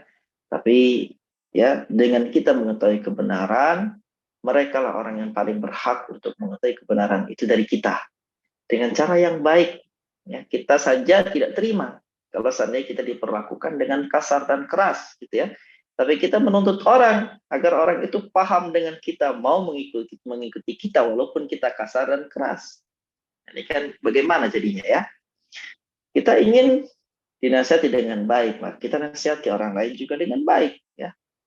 Sekali, dua kali tidak paham, tidak sadar ya, tetap tunjukkan akhlak yang mulia. Terus nasihati, terus kasih masukan, terus amar ma'ruf, terus nahi mungkar ya. Nah, ini fenomena yang terjadi ya. Jadi semakin orang itu mendalami agama, maka semakin keras hatinya. Ini salah berarti ya. Seharusnya semakin dia belajar, semakin dia itu lembut, semakin dia itu mendalami ilmu syar'i, semakin hatinya itu semakin sayang kepada orang-orang beriman gitu ya. Merasa kasihan kepada orang-orang yang terjatuh dalam kekufuran. Dia merasa kasihan, iba. Bukan malah kemudian membuang, menjauhi, tidak, iba, kasihan. Dia ajak, dia tolong. Makanya kata empati tadi yang dibahas. Berempati. Karena orang lain kena musibah. Musibah itu kan bukan hanya ketika dia ya terjadi bencana alam apa, tidak. Orang seseorang ya, kerabat kita terjatuh dalam kekufuran, kita harus berempati. Bagaimana empati kita? Kita merasa iba, kasihan dengan mendakwahkan dia, menasehati dia. Ya, seperti itu. Bahkan sampai hewan ternak sendiri gitu kan. Ahlussunnah wal Jamaah itu ramah kepada apa saja yang dimiliki hewan ternak. Nabi SAW idza qataltum fa ahsinul qitlah wa idza dzabhtum fa ahsinud dzibhah. Kalau kamu membunuh, bunuhlah dengan sebaik-baiknya pembunuhan. Kalau kamu menyembelih hewan, sembelilah hewanmu dengan sebaik-baiknya penyembelihan. Pakai pisau yang tajam, jangan pakai pisau yang tumpul. Ya, dijaga etika-etika itu. Permudahlah dalam membunuh. Sampai hewan kurban saja, itu hewan padahal, kambing. Ketika kita sembelih, kita harus memilih metode yang paling tercepat, paling terbaik bagi dia, agar tidak lama merasakan ya bagaimana itu proses penyembelihan, gitu kan? Itu sama hewan saja kita, apalagi sama manusia, ya harus lebih, ya mereka harus lebih berhak untuk mendapatkan kelembutan kita, lebih berhak untuk mendapatkan bagaimana keramahan kita, kebaikan kita, kita dizalimi, kita dihinakan, kita balas dengan kebaikan. Ya, mereka sindir, kita balas dengan senyuman. Itu Ahlus Sunnah itu seperti itu. Mereka kokoh, mereka teguh dengan prinsipnya, gitu kan? Tidak mudah goyah, gitu kan? Mereka berilmu, mereka mengamalkan ilmunya, mereka mendakwahkan ilmunya. Ahlus Sunnah mencegah sikap membangga-banggakan diri. Ahlus Sunnah bukan orang yang sombong, ya. Sombong dan zalim ini tidak boleh. Ini hanya menghancurkan ya iman mereka. Mereka jaga iman mereka dari satu sisi, kemudian mereka hancurkan dari sisi yang lain. Ya, dengan kezaliman, dengan sombong, ya, ini sama saja ini. Mereka jaga iman tauhid dari satu sisi, kemudian mereka hancurkan dari sisi yang lain. Maksud membangga-banggakan diri dan sombong adalah membangga-banggakan kehormatan dan kelebihan seperti kedudukan dan keturunan. Zalim artinya penganiayaan terhadap orang lain dan melecehkannya seperti mereka lebih mulia daripada orang lain dan menganggap remeh mereka serta menyakiti mereka dengan hak ataupun tidak hak. Sebab orang yang melecehkan orang lain dengan hak, maka ia telah berbangga diri. Dan jika melecehkan dengan cara tidak hak, maka ia telah berbuat zalim. Kedua-duanya tidak boleh dilakukan. Jangan pernah menzalimi orang lain. Ya. Ahlus Sunnah sangat mengajak kepada akhlak yang mulia, yaitu akhlak yang terpuji dan melarang akhlak yang buruk dan rendahan. Ya. Semua yang dikatakan dan dikerjakan oleh Ahlus Sunnah dan apa yang mereka perintahkan dan apa yang mereka larang sebagaimana tersebut di atas dan hal-hal yang tidak disebutkan semuanya mereka ambil dari Al-Quran dan Sunnah Rasulullah SAW. Apa sih maknanya kalimat ini? Maknanya Ahlus Sunnah Jamaah dalam berakhlak mereka berdalil, ya. Jadi bukan berarti akhlak mereka sesuai dengan perasaan saja, ya. Gak bisa. Akhlak pun bagian agama. Ketika kita beragama, kita harus berdalil gitu ya. Jangan karena perasaan, gak enakan, ini dan itu. Akhirnya ya kita namakan itu adalah bagian agama. Itu bukan bagian agama, itu perasaan. Bedakan perasaan dengan dalil. Ya. Bedakan perasaan dengan agama. Ya. Sampai dalam berakhlak pun, kita harus berdalil gitu ya. Sampai bab-bab adab pun kita harus berdalil. Mereka sama sekali tidak mengada-ngada melakukan bid'ah dari sisi mereka dan tidak bertaklid kepada siapa-siapa sebab Allah Subhanahu wa taala berfirman, "Wa'budullaha wa la tusyriku bihi syai'a." Sembahlah Allah dan janganlah mempersekutukan Allah dengan sesuatu apapun. Wa bil walidaini ihsana, berbuat baiklah kepada kedua orang tua, ya. Wa bidzil qurba, berbuat baiklah kepada karib kerabat, wal yatama, berbuat baiklah kepada anak-anak yatim, wal masakin, berbuat baiklah kepada orang-orang miskin. Wal jari dil qurba, berbuat baiklah kepada tetangga yang dekat, ya. Wasahibi bil jambi, dan tetangga yang jauh. Wabnis sabil, ya, kepada ibnus sabil. Wa ma malakat aimanukum, ya. Tetangga yang dekat, tetangga yang jauh, teman sejawat, ibnus sabil, orang yang musafir, dan budak hamba sahaya. Innallaha la yuhibbu man kana mukhtalan fakhura. Sesungguhnya Allah tidak menyukai orang-orang yang sombong dan membangga-banggakan diri. Hadis-hadis yang semakna dengan ayat di atas sangat banyak sekali, di antaranya adalah yang telah tersebut di atas. Nah, terakhir keunggulan Ahlussunnah wal Jamaah yang teragung. Silakan dibaca. Nah, keunggulan Ahlus Sunnah wal Jamaah yang teragung. yaitu bahwa jalan mereka adalah al-Islam. Islamlah madhab dan jalan mereka menuju Allah Subhanahu wa Ta'ala di saat terjadi iftiraq, perpecahan, sebagaimana telah diberitakan oleh Rasulullah Sallallahu Alaihi Wasallam yang akan terjadi pada umat ini. Mereka konsisten kepada Islam dan mereka menjadi golongan yang selamat, firqah najiyah. Di antara firqah-firqah yang ada, dan mereka pula lah jamaah yang konsisten berpegang teguh kepada ajaran yang dianut oleh Rasulullah SAW dan para sahabatnya, yaitu Islam yang murni dari segala noda syirik dan bid'ah. Maka dari itu mereka berhak menyandang julukan ahlu sunnah wal jamaah. Dan di antara mereka ada orang-orang yang siddiq, yang benar-benar telah mencapai peringkat kejujuran dan keimanan. Ada syuhada yang gugur di jalan Allah Subhanahu wa Ta'ala, dan orang-orang soleh yang banyak mempunyai amal soleh. Di antara mereka juga ada yang sebagai tokoh-tokoh panutan dan tera terang di kegelapan malam yang mempunyai banyak kelebihan dan keunggulan. Jadi, di dalam ahlu sunnah terdapat para tokoh ulama terkemuka yang mempunyai segala sifat terpuji, baik secara teori ilmu maupun amalan. Terdapat pemuka-pemuka agama di dalam Ahlus Sunnah, seperti 4 tokoh panutan terkemuka, Imam Abu Hanifah, Imam Malik, Imam Asy-Syafi'i, dan Imam Ahmad, dan lain-lain. Mereka lah golongan yang mendapat pertolongan Allah, Al-Ta'ifah Al-Mansurah. Maksudnya Ahlus Sunnah lah Al-Ta'ifah Al-Mansurah yang disebut dalam hadis.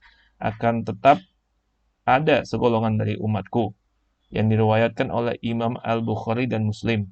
Akhirnya kami memohon kepada Allah Subhanahu wa Ta'ala, semoga Dia membela agamanya dan meninggikan kalimahnya dan mengalahkan musuh-musuhnya. Semoga salawat dan salam tetap terlimpahkan kepada Nabi kita Muhammad SAW, keluarga dan para sahabat beliau, radhiyallahu anhum ajma'in. Nah, keunggulan ahlu sunnah wal jamaah yang teragung. Pertama dibahas akhlak, yang dibahas adalah tauhid, prinsip, akidah, ditutup dengan akhlak. Lalu kemudian dibahas tentang keunggulan ahlu sunnah wal jamaah. Jadi kalau keunggulan ini ada perbandingannya dengan sekte-sekte, ya al-firaq ad-dalah itu. Ahlussunnah wal jamaah lah yang benar gitu ya. Akidah ahlussunnah wal jamaah lah yang tepat. Akidah ahlussunnah wal jamaah lah yang baik gitu ya. Yang lain buruk gitu ya. Firaqud dhalah ya. Kelompok-kelompok sesat ya. Inilah keunggulan ahlussunnah wal jamaah yang teragung. Yaitu bahwa jalan mereka adalah al-Islam. Islamlah madhab dan jalan mereka menuju Allah di saat terjadi iftiraq, perpecahan, sebagaimana telah diberitakan oleh Rasulullah SAW yang akan terjadi pada umat ini. Mereka konsisten kepada Islam, ya, di saat orang banyak yang berkelompok-kelompok membuat jamaah-jamaah, mereka tetap memegang teguh dengan Islam, ya, yang mereka miliki. Mereka konsisten kepada Islam dan mereka menjadi golongan yang selamat, firqah najiyah, golongan yang selamat di antara firqah-firqah yang ada. Dan mereka pula lah jamaah yang konsisten berpegang teguh kepada ajaran yang dianut oleh Rasulullah SAW dan para sahabatnya. Ya. Yaitu Islam yang murni dari segala noda syirik dan bid'ah. Maka dari itu mereka berhak menyandang julukan Ahlus Sunnah wal Jamaah. Jadi firqah najiyah itulah mereka yang berhak mendapatkan julukan Ahlus Sunnah wal Jamaah. Karena banyak yang mengklaim kelompoknya adalah Ahlus Sunnah wal Jamaah, gitu ya. Dan di antara mereka ada orang-orang yang siddiq, yang jujur ya, pada dirinya, yang benar-benar telah mencapai peringkat kejujuran dan keimanan. Ada juga syuhada yang gugur di jalan Allah Subhanahu wa Ta'ala. Jadi dari Ahlus Sunnah wal Jamaah itu masing-masing memiliki spesialis amalnya, ya. Ada yang siddiq dengan imannya, ya. Ada yang syuhada, ya, mereka yang gugur di jalan Allah Subhanahu wa Ta'ala. Ada orang-orang soleh yang banyak memiliki amal soleh, ya. Ada yang unggul dengan imannya, ada yang unggul dengan syahidnya, ada yang unggul dengan amal solehnya. Itu semua termasuk Ahlussunnah wal Jamaah. Di antara mereka juga ada yang sebagai tokoh-tokoh panutan, lentera terang di kegelapan malam yang mempunyai banyak kelebihan dan keunggulan. Jadi di dalam Ahlus Sunnah terdapat para tokoh ulama terkemuka yang mempunyai segala sifat terpuji, baik secara teori ilmu maupun amalan. Terdapat pemuka-pemuka agama di dalam Ahlus Sunnah seperti 4 tokoh panutan terkemuka, Imam Abu Hanifah, Imam Malik, Imam Syafi'i, dan Imam Ahmad, dan lain-lain. Mereka lah golongan yang mendapat pertolongan Allah. Mereka lah Taifah Al-Mansurah, ya, kelompok yang mendapatkan pertolongan dari Allah. Maksudnya Ahlus Sunnah lah Taifah Al-Mansurah yang disebutkan dalam hadis, akan tetap ada segolongan dari umatku, ya, zahirina alal haq, yang selalu nampak berada dalam kebenaran, ya, sebagaimana diriwayatkan oleh Imam Bukhari dan Imam Muslim. Akhirnya kami memohon kepada Allah Subhanahu wa taala semoga Allah membela agamanya dan meninggikan kalimatnya dan mengalahkan musuh-musuhnya. Semoga salawat dan salam tetap terlimpah kepada Nabi kita Muhammad sallallahu alaihi wasallam, keluarga dan para sahabat beliau. Walillahi alhamdu wal minna. Baik, masih ada sisa waktu sedikit, ya. Insyaallah kita bisa lihat ke soal salat yang bab 5. Yang pertama, jelaskanlah arti karomah dan sebutkan pendapat manusia terhadap seputar karomah. Ini ada di halaman 172, ya, bagian kelompok manusia mengenai karomah para wali, ya. Sedangkan karomah itu sendiri definisinya ada di halaman 171, hal atau peristiwa luar biasa. Hal peristiwa luar biasa disebut dalam bahasa Arabnya dengan khawarik al-'adah yang diberikan Allah kepada para walinya, ya. Karena itu merupakan perkara yang terjadi di luar kebiasaan, ya, sehingga dia tidak biasa bagi manusia. Lalu bagaimana pendapat manusia? Ada yang menafikannya, ya, seperti Mu'tazilah, Jahmiyah, sebagian kelompok dalam sekte Asy'ariyah. Ada juga yang ekstrim, berlebihan dalam menetapkan dan meyakini karamah, seperti kelompok tarekat sufi dan kuburiyin, pemuja kuburan. Dan kelompok ketiga adalah orang yang meyakini karamah para wali berdasarkan petunjuk Al-Quran dan As-Sunnah. Itu 3 kelompok. Kemudian yang kedua adalah sebutkan beberapa macam bentuk karamah dan berikan contohnya. Ini ada di halaman 173, ya. Di antaranya apa yang dilakukan oleh Umar bin Khattab ketika berteriak. Umar bin Khattab di Madinah dengan pasukannya di Syam. Suara Umar bin Khattab terdengar oleh pasukan yang berada di Syam. Wahai pasukan, berlindunglah ke balik bukit, gitu ya. Kemudian Abu Bakar As-Siddiq, ya, memberitahu bahwa ada bayi yang berada dalam kandungan istrinya adalah perempuan, ya. Kemudian berita yang disampaikan oleh Umar bin Khattab tentang orang yang akan lahir dari anak keturunannya menjadi orang yang adil.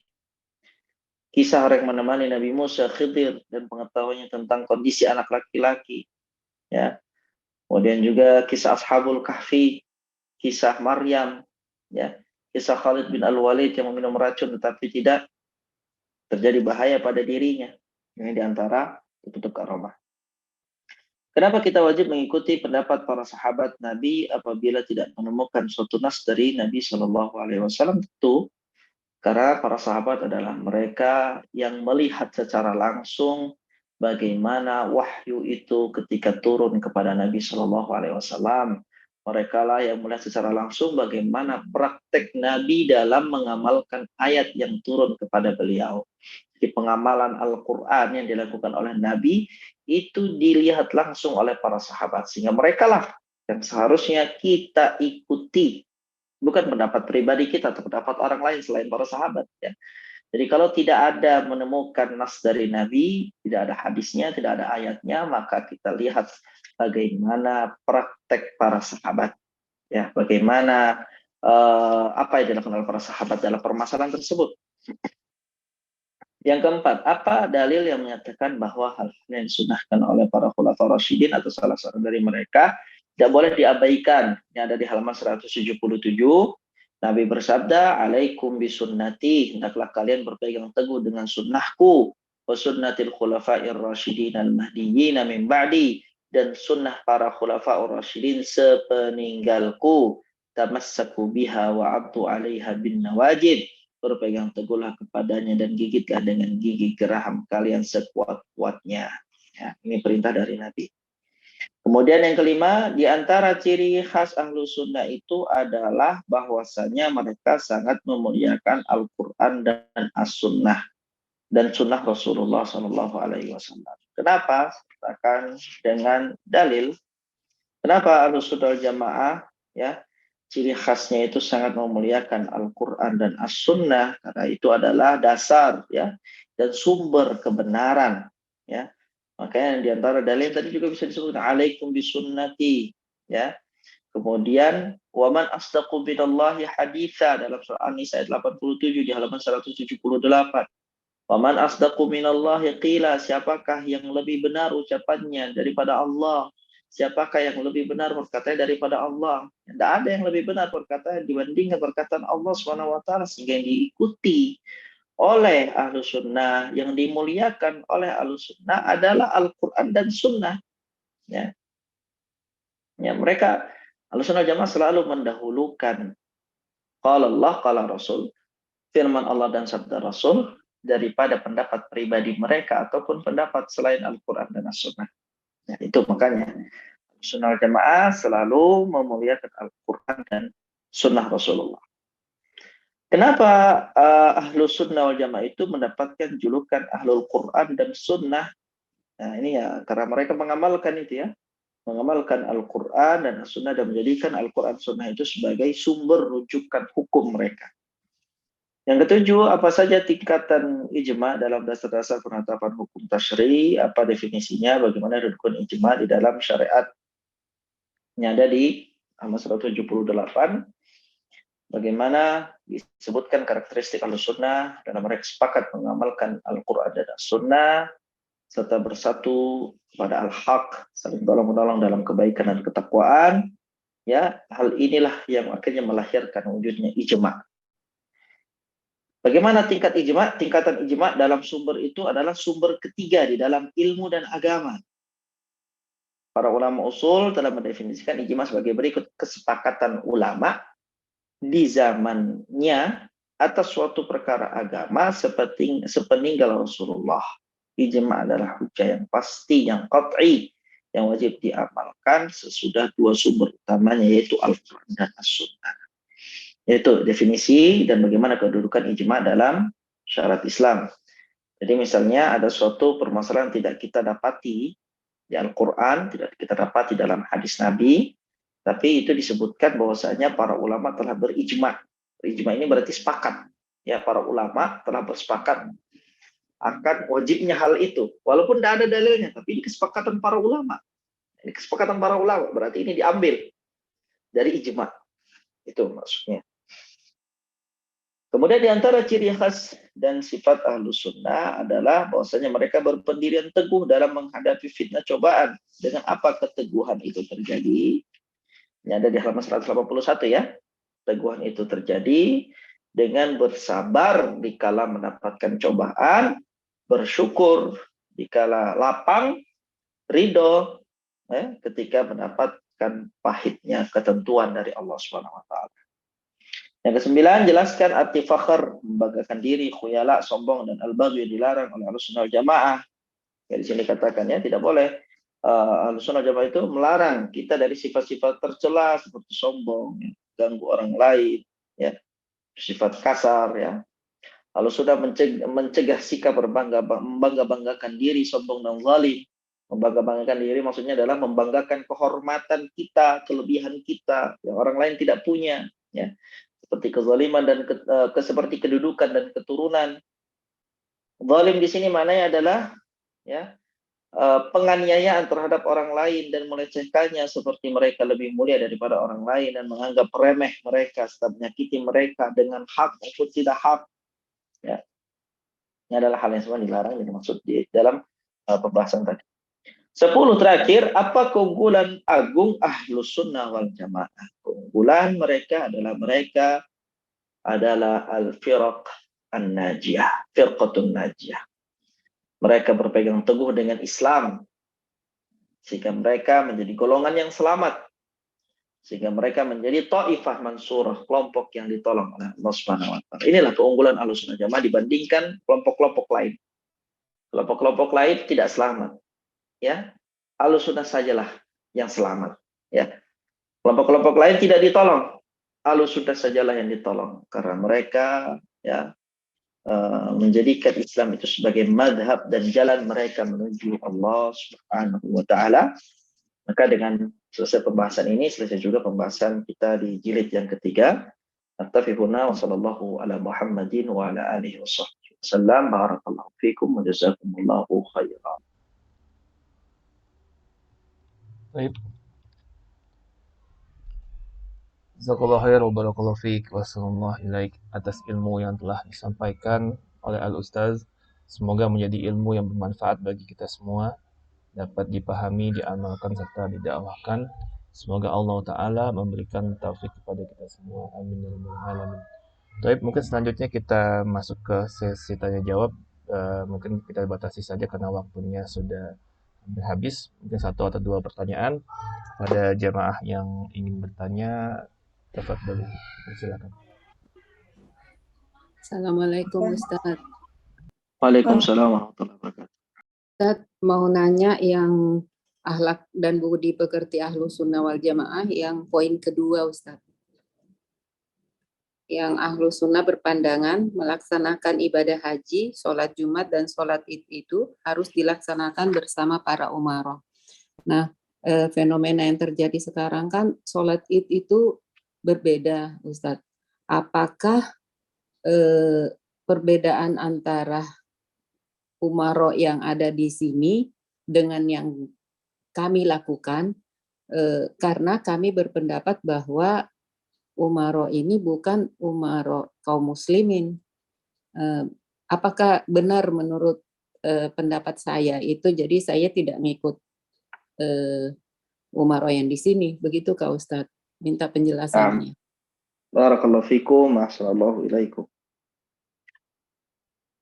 Para ulama ketika menyebutkan tentang wa ati'ullah wa ati'ur rasul wa ulil amri minkum, ulil amri itu ditafsirkan oleh para sahabat, dan antaranya adalah Abdullah bin Abbas dengan umara dan ulama, gitu ya, umara dan ulama. Jadi nggak bisa dipisahkan antara para pemimpin dengan para ulama, karena banyak sekali dalam pembahasan-pembahasan hukum syariat yang memang umara itu tidak bisa memberikan ketetapan kalau tidak ada ulama dalam ranah itu. Berkaitan dengan hal-hal yang seperti sholat Id, ya, kemudian hal-hal yang tadi disebutkan jamaah haji, kemudian sholat Jumat, ya, itu memang ranah khilafiyah yang tidak bisa diklaim antara satu dengan yang lain itu yang benar, nggak bisa mengklaim secara pihak, gitu ya. Dan ini apa yang tadi disebutkan oleh Ibu sah-sah saja, misalnya kalau tadi berbeda dengan apa yang ada di wilayah kita sekarang, ya, dari ketetapan misalnya ini, ya, karena itu jelas, ya, karena memang dalam pembahasan tentang kapan seseorang itu harus berpuasa, kapan seseorang itu harus dia iftar, ya, buka ketika Syawal, kapan dia harus Id, ya, itu semua dalil-dalilnya sudah jelas, dan ranah seperti ini memang sudah terjadi sejak dahulu, khilaf yang seperti ini sudah terjadi sejak dahulu. Itu apalagi dengan tadi disebutkan tentang pijakan dasarnya itu, ya, memang bukan sesuai dengan apa yang Allah Subhanahu wa taala tentukan, ya. Jadi memang di sini tidak ada, ya, kewajiban untuk kita taat, wallahu taala alam. Nah, Ustaz, jadi cerah itunya penjelasannya. Jazakallah khair Ustaz. Amin wa iyyakum.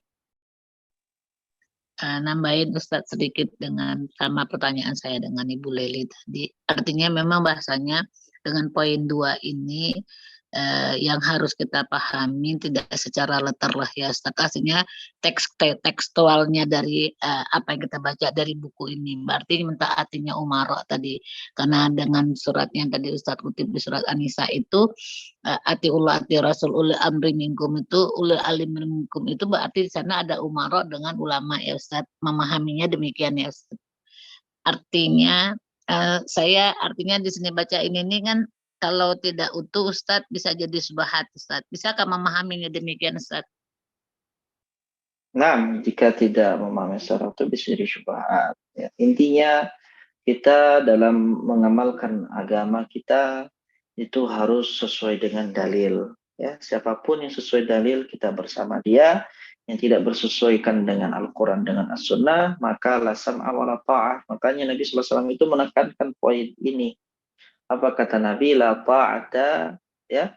Kata Nabi SAW tidak ada ketaatan kecuali dalam hal yang ma'ruf. Innamat ta'atu fil ma'ruf. La ta'ata fi ma'siyatil khaliq. Tidak ada ketaatan pada siapapun itu ya. Pemimpin itu kan bukan hanya pemimpin negara, pemimpin siapapun. Dalam rumah tangga pun ada pemimpinnya gitu ya. La ta'ata fi ma'siyatil khaliq ya. Seorang anak pun ada ketaatan kepada orang tua. Tapi Nabi mengingatkan tidak ada ketaatan kepada siapapun selagi itu adalah kemaslahatan kepada Khalik. Jadi ada standar. Standarnya apa itu? Dalil. Ini diharamkan, tidak ada ketaatan, gitu ya. Ini adalah hal kemungkaran, tidak ada ketaatan. Ya, Allah Taala. Jadi memang harus ada batasan-batasannya seperti apa. Dan pembahasan seperti ini ya, kalau didalami memang sangat luas pembahasannya ya. Nah, Allah Taala alam. Ya, artinya Ustadz dalam memahami dalil itu kita harus melihat wakinya juga ya Ustadz. Artinya tidak serta-merta seperti kita mencetak kue Ustadz. Bentuknya seperti ini. Artinya kondisinya dengan demikian. Artinya itu memang dalil demikian bunyinya. Tetapi kita harus melihat realita kehidupannya gitu kan Ustadz. Seperti itu yang memahami dalil. Kita berpijak karena kita melakukan sesuatu karena di atas dalil itu akan dilihat dengan wakinya gitu ya Ustadz memahaminya. Saya tadi memang baca ini wah ini kalau tidak dipahami dengan utuh artinya dibaca dengan tekstualnya saja bisa menjadi subhat gitu loh Ustadz. Afwan Ustadz tergelitik juga tadi begitu Ustadz. Nah, sahih. Ya. Assalamualaikum Ustadz, boleh tanya satu Ustadz? Assalamualaikum warahmatullahi wabarakatuh. Silakan Ibu. Iya, di poin kelima itu kan tadi Ustadz mengatakan bahwa kita bersaudara walaupun tidak sesuai tidak di lingkup dengan wilayah misalnya Indonesia. Enggak, saya ada pernah waktu itu menggalang dana Ustadz ya. Terus udah gitu untuk Palestina. Terus dia bilang gini, ada orang menjawab gini, lah negara kita aja banyak orang yang susah kok yang ini, kenapa kita jauh-jauh ke Palestina kata gitu. Saya bingung jawabnya pertanyaan ini dia itu gitu ya. Memang saya bilang kan Palestina adalah saudara kita juga. Ya, tapi saudara kita di dekat sini kan lebih dekat lebih ini kan yang lebih dekat katanya seperti itu. Kita bantulah saudara kita yang di sini seperti itu. Ya itu aja Ustadz. Jadi menurut antum bagaimana tuh jawaban saya untuk apa begitu? Barakallahu fikum. Tentu kondisi kesulitan yang ada di sini dengan di sana itu berbeda. Ya. Mereka itu di sana itu selain mereka kesulitan dari segi ekonomi, ya. Kalau di sini orang miskin, tapi lowongan kesempatan dia untuk menghasilkan pekerjaan atau menghasilkan uang itu ada, gitu ya. Kalau di sana memang tidak ada sama sekali, tertutup. Negara mereka itu tertutup sekali ya, di isolasi. Palestina itu diisolasi, bahkan dari negara-negara tetangga yang menyuarakan Islam gitu ya. Itu mereka sendiri yang kemudian menutup dan membatasi diri mereka. Sehingga tidak bisa orang itu untuk masuk ke daerah Palestina kemudian memberikan dengan mudah bantuan-bantuan donasi yang tadi disebutkan. Jadi kesulitannya berbeda. Tingkat kesulitannya berbeda. Di samping itu, selain masalah kemiskinan, mereka juga ditekan dalam masalah pembunuhan. Ya, saudara kita di Palestina, ya, mereka itu dijajah. Ya, beda dengan kesulitan orang yang terjajah secara ya zahirnya dengan yang terjajah tidak secara zahir. Kita ini kan terjajah tapi tidak secara zahir. Kalau di sana memang secara zahirnya terjajah, gitu kan? Darah mereka ditumpahkan, kemudian tanah mereka diambil oleh orang-orang Israel, gitu kan? Itu menjadikan mereka itu pada hakikatnya secara zahir terjajah. Ya, jadi mau apa sulit di sana. Karena memang dibatasi segala hal. Ya, jadi kalau memang dikatakan yang di sini saja sulit, di sana kenapa bantu yang di sana? Karena di sana lebih membutuhkan, gitu ya. Di sana lebih membutuhkan. Apa salahnya kita hari ini menggalang donasi untuk yang di Palestina, kemudian besok kita galang donasi untuk yang sekitar kita, kan bisa jadi.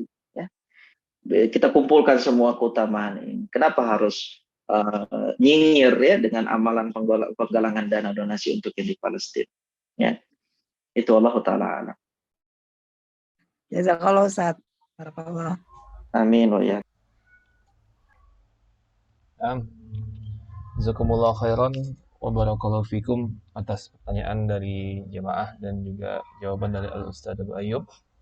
Sebelum kajian diakhiri, ana mewakili jemaah mengucapkan jazakallahu khairan wa barakallahu fik wa ahsanallahu ilaik atas peluangan waktu dan nasihat yang telah disampaikan oleh Al-Ustaz.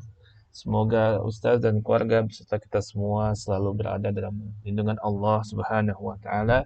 Amin ya rabbal alamin. Nanti untuk kajian berikutnya akan diinfokan kembali ya Ustaz berarti ya. Untuk kitabnya ya atau Nah, insyaallah. Insyaallah. Semoga Allah taala mudahkan kita semua dalam menuntut ilmu di jalan Allah Subhanahu wa taala. Amin ya rabbal alamin. Amin ya rabb. Kita akhiri majelis ini. Subhanakallahumma wa bihamdika asyhadu an la ilaha illa anta astaghfiruka wa atubu ilaik. Wassalamualaikum warahmatullahi wabarakatuh. Waalaikumsalam warahmatullahi wabarakatuh. Waalaikumsalam warahmatullahi wabarakatuh.